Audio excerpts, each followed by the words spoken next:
This is a good one. Okay, hello RMW. I love watching you guys' podcast, and I'm hoping you guys can help. Okay, so he wants to sell the business because some company is coming along, but he has his spidey sense tell him that if he sells out, that all of these little hopes and dreams of trying different products out aren't going to see the light of day. You're staying multinational. I mean, why else would you keep him on? If you're not going to have him make decisions on how to essentially run it. I see it as they see this as a big profit in the future. Maybe this guy isn't seeing it yet. They notice that and they're going, this is going to create a lot of money. Okay, you stay on. Yeah. I see I can grow this business. You stay on. Yeah. You mow all the lawns. You know how to run all the people, how to get more, hire the people. Yeah, but don't you I think... just want the profit. Okay.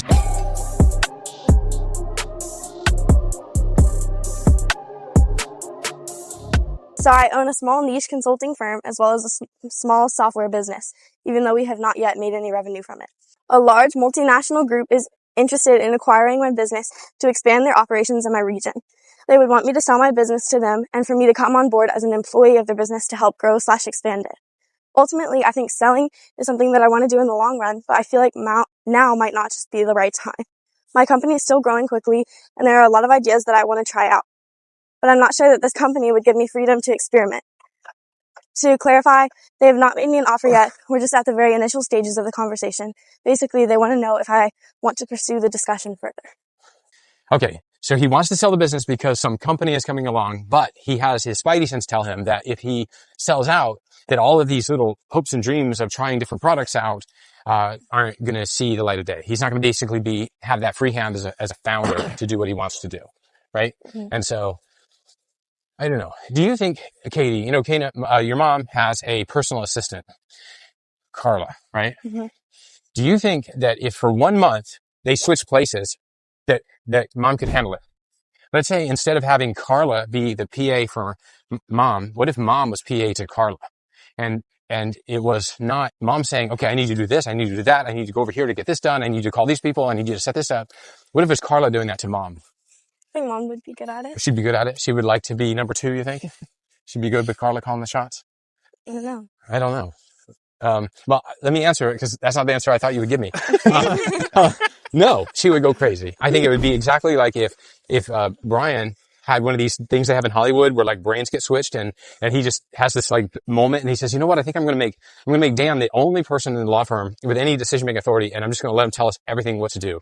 And I'm going to call it Smith Law. And I'm just going to like totally take myself out of leadership.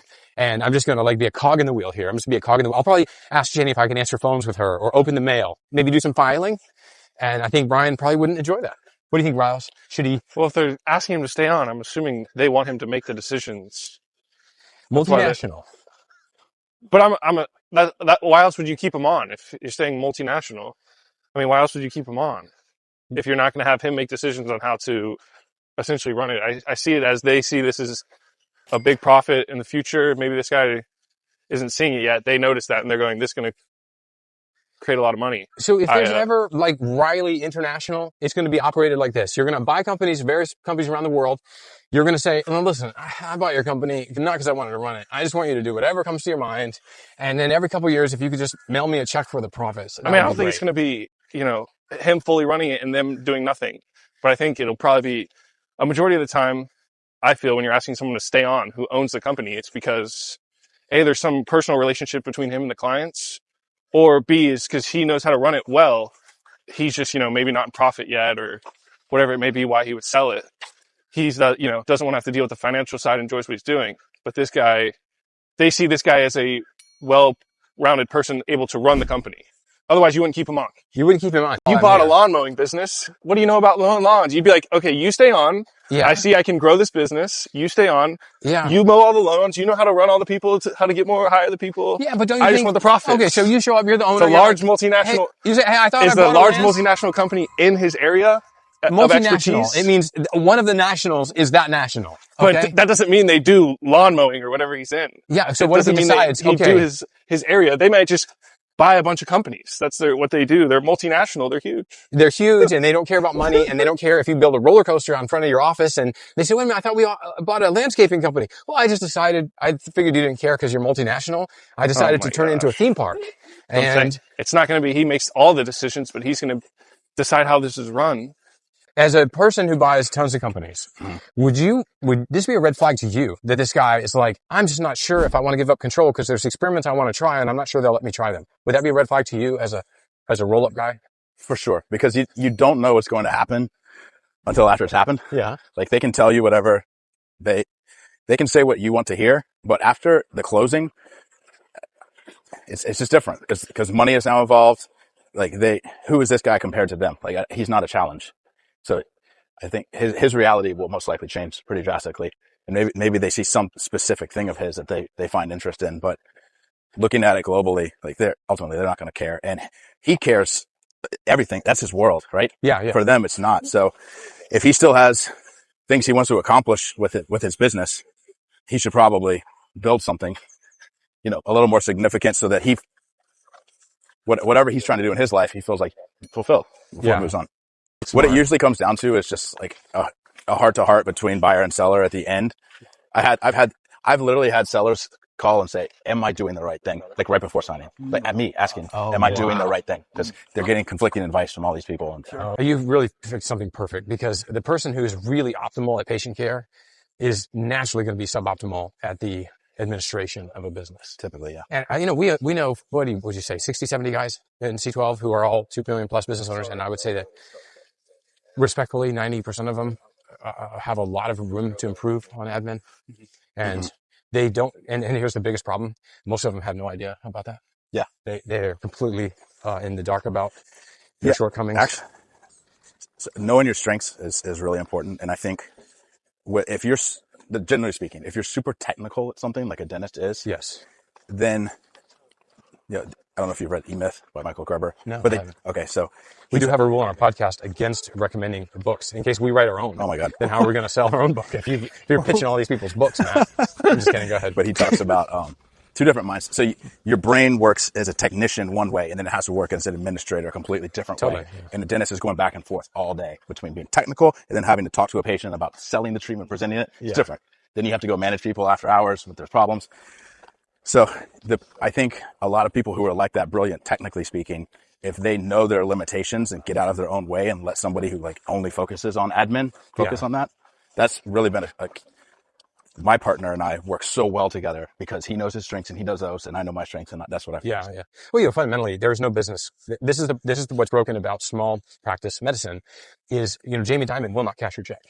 The president of JP Morgan Chase, he will not help you open a checking account. Right. And if you can imagine, me running my business, and in addition to all the stuff I have to do today to run my staff, I have to see 40 patients today.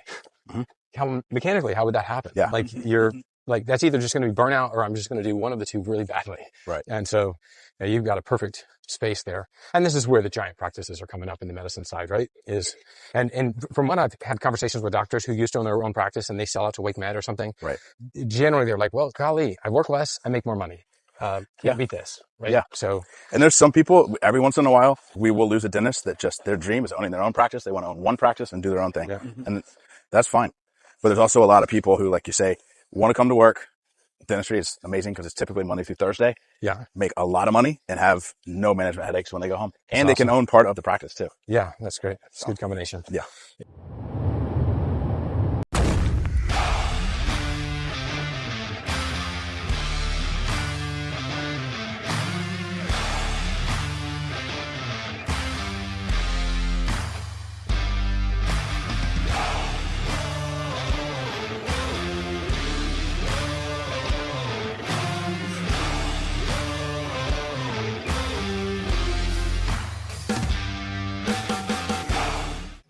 Hey guys, if you watch my content, you probably own a business, and I would love to one-on-one with you.